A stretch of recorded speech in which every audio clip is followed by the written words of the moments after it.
Before he was South Carolina's golden arm, Todd Ellis was a high school quarterback at a place that churned out legends in the early to mid-1980s. Page High School in Greensboro, North Carolina. In the mid-1980s, that school was a sports dynasty. You had Danny Manning lighting up basketball courts, future NFL first-rounder Haywood Jeffires, and number one high school wide receiver Tripp Welborne snagging passes. And then there was Ellis, the quarterback, the leader, the kid with the cannon who made all of it click. He was the number one high school quarterback in the country and led Page to 3 state titles. He was mature, sharp, confident, and more than anything, he could throw. He was the most recruited QB in the country, could have gone to the Blue Bloods or any ACC school in North Carolina, but he chose South Carolina. Back then, South Carolina wasn't known for quarterbacks, but they had a coach who wanted to change that, Joe Morrison. Joe wasn't just building a team, he was building a brand. Black jerseys, hard-nosed defense, and on offense, air it out. He loved Todd Ellis. He built the offense around him, moving from the veer offense to the wide-open run and shoot for his prized pupil. Let Todd Ellis cook.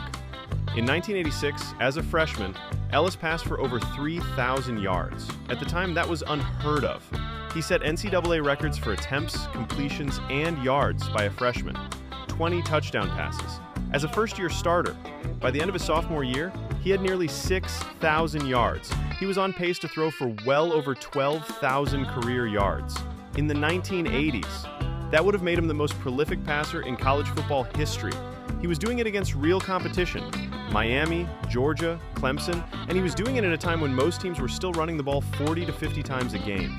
Ellis and wide receiver Sterling Sharp were lighting up the stat sheet and the scoreboard in 1986-87. But in Ellis' junior year of 1988, everything changed. In hopes to help Ellis' stock for the NFL, South Carolina moved away from the run-and-shoot offense, which was thought to be too gimmicky, and to a more pro-style scheme, and Sterling Sharp was off to the league. But with the more balanced attack, the offensive line struggled as South Carolina's passing stats and rushing stats were down, even with NFL talent like running back Harold Green and wide receiver Robert Brooks.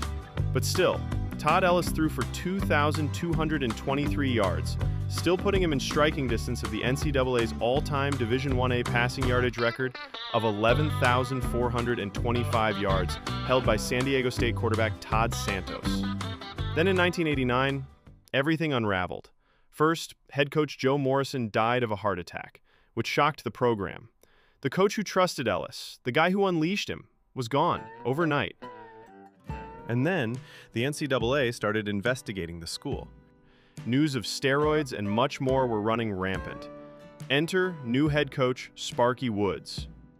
Woods came in from Appalachian State. Appalachian State was good, but they weren't an FBS-level school back then, playing in what was then known as Division I AA, what you kids today know as FCS. But still, Ellis looked primed for a big senior year. The New York Times and many sports publications wrote about how Ellis was on the verge of history for a few all-time passing records, including the NCAA record for interceptions, because Todd Ellis threw a ton of interceptions. In fact, he still ranks 7th all-time in FBS history in interceptions thrown with 66, with a shocking 60 of those picks coming in the first 3 years. In fact, he still ranks 7th all-time in FBS history in interceptions thrown with 66, with a shocking 60 of those picks coming in the first 3 years.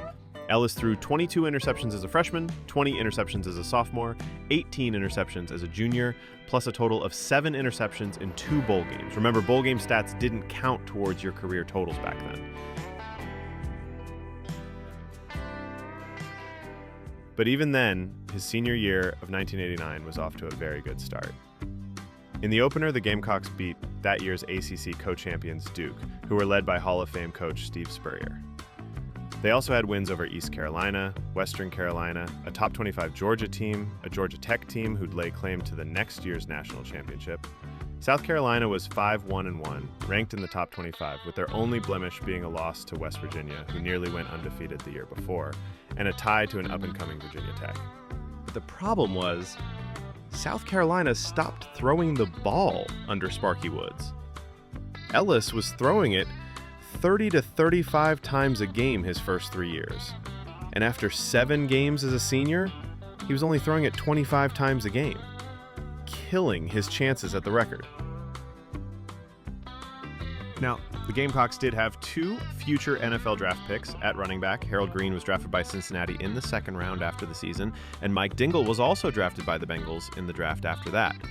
But Ellis was looking good as a senior. He was poised, had control of the new offense, and he had also cut the interceptions way down.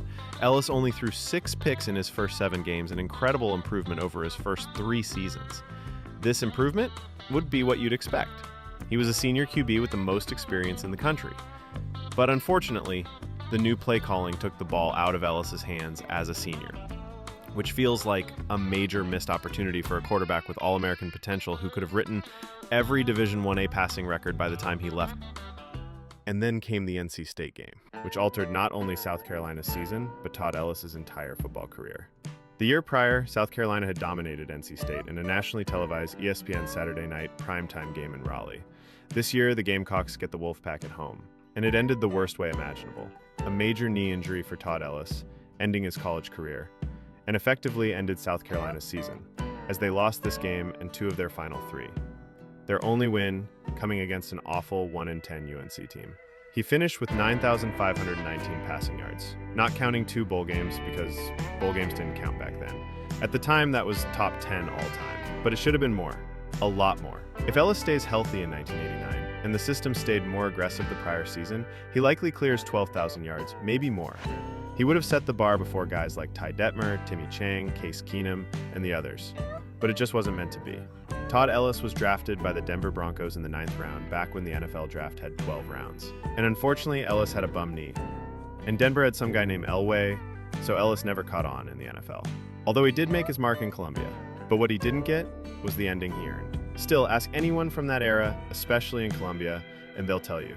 For a long time, Todd Ellis was once the best quarterback South Carolina ever had.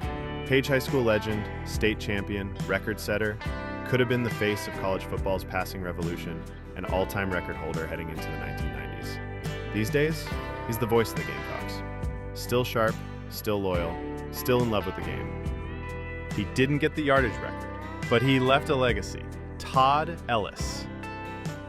It could have went a lot different.